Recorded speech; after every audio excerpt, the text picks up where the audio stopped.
শেষমেশ শ্রীলঙ্কান ক্রিকেট বোর্ডের ক্ষমতার উইকেটটা উপড়ে গেল শামি সিলভার। লঙ্কান ক্রিকেট বোর্ডের কমিটি ভেঙে দেওয়ার পর ক্রিকেট পরিচালনার জন্য 9 সদস্যের ট্রান্সফরমেশন কমিটি গঠন করেছে দেশটার ক্রীড়া বিভাগ। আর যেই কমিটিতে সবচেয়ে হাই প্রোফাইল ব্যক্তিত্ব লঙ্কান কিংবদন্তি ক্রিকেটার কুমার সাঙ্গাকারা। কর্পোরেট আইন ও রাজনৈতিক ক্ষেত্র থেকে আসা ব্যক্তিদের সংখ্যায় বেশি থাকা যেই কমিটি হতে যাচ্ছে শ্রীলঙ্কার নতুন পথের মস্তিষ্ক। সাবেক প্রেসিডেন্ট শামি সিলভার সিট আটকে রাখতে দীর্ঘ লড়াই আর প্রভাব শেষে লঙ্কান ক্রিকেট পেল নতুন আলো। তাহলে এবারও কি দেশটার উপর আইসিসির নিষেধাজ্ঞার সুযোগ থাকছে কিনা সেই উত্তরটাও মিলল। শ্রীলঙ্কান ক্রিকেটে রাজনৈতিক হস্তক্ষেপ কিংবা দখলদারিত্বের প্রভাব সে তো নতুন কিছুই নয়। সেই 1996 সালে দলটার বিশ্বকাপ জয়ের পর থেকেই শুরু হয় বোর্ডে গন্ডগোল।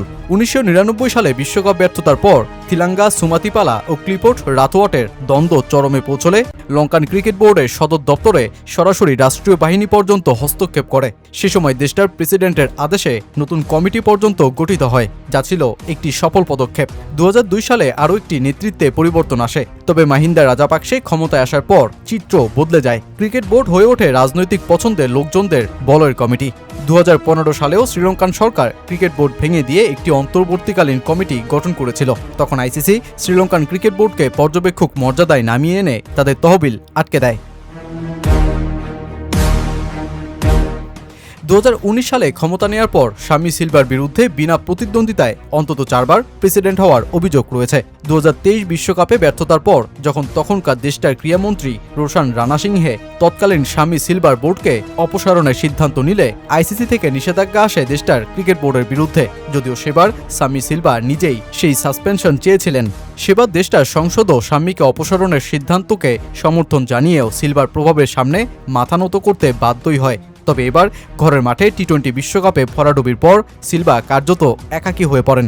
আশেপাশের সকল শক্তি উল্টো তাকে গ্রাস করে বসে। ফলশ্রুতিতে আম্পায়ারের কাছে এলবিডব্লিউ রিভিউ না নিয়েই তাকে আউটের সিদ্ধান্ত মাথা পেতে নিতে হয়।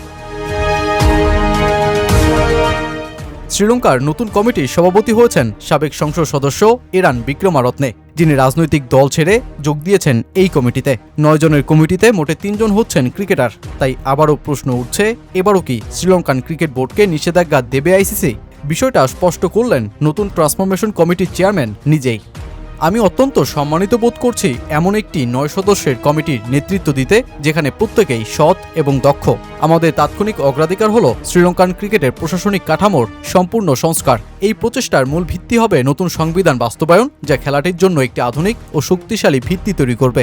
আমরা এমন কাঠামো, বিশ্বমানের সুবিধা এবং প্রণোদনা ব্যবস্থা গড়ে তুলতে কাজ করব, যা আমাদের জাতীয় দলকে শক্তিশালী করবে। আমাদের লক্ষ্য হল খেলোয়াড়দের নিয়মিতভাবে বিশ্বমানের পারফরমেন্স করতে সক্ষম করা এবং শ্রীলঙ্কাকে আবারও আন্তর্জাতিক র্যাঙ্কিংয়ের শীর্ষ পর্যায়ে নিয়ে যাওয়া। আমরা আইসিসির নিয়ম পুরোপুরি মেনে চলার পাশাপাশি স্বচ্ছতা, দুর্নীতি বিরোধী ব্যবস্থা এবং পেশাদারিত্ব প্রতিষ্ঠায় প্রতিশ্রুতিবদ্ধ।